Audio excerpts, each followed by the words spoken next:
Hello， 大家好，歡迎嚟到文經沙答，我係 Matina， 嚟到忠僕的腳蹤第3節，忠心到底，信道傳承，腳蹤可敬，如路當行。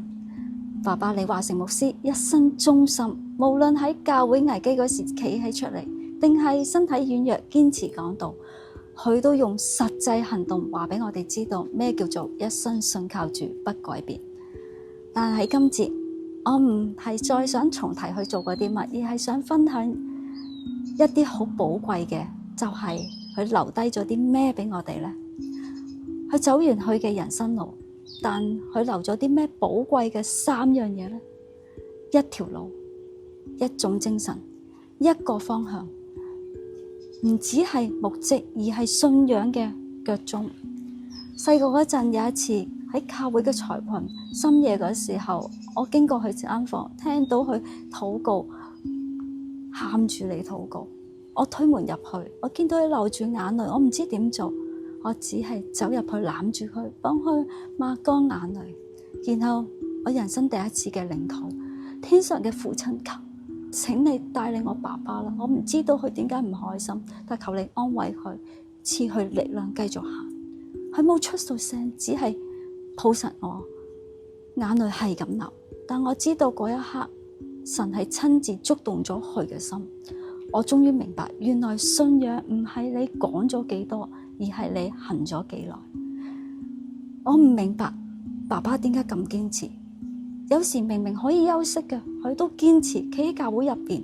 有時未必有人留意到佢，但係佢仍然繼續做，直到最後一段路，佢都係睇住佢熟悉嘅背影，手揸住聖經，心存敬畏，眼神堅定。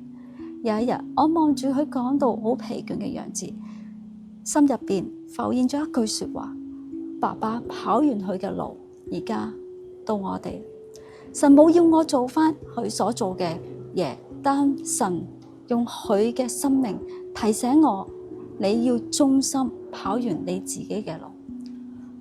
我唔係喺任何舞台上面學識信仰，而係喺走廊度見到佢拖住病軀嘅身體，笑住咁同人打招呼。我唔係喺教科書入面睇到讀到啲咩服侍，而係見到佢每日喺主面前低頭祈禱。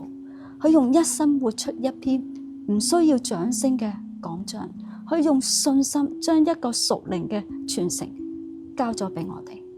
那美好嘅仗我已經打過，當跑嘅路我已經跑咗，所信嘅道我已經守住了。提摩太後書4章7節。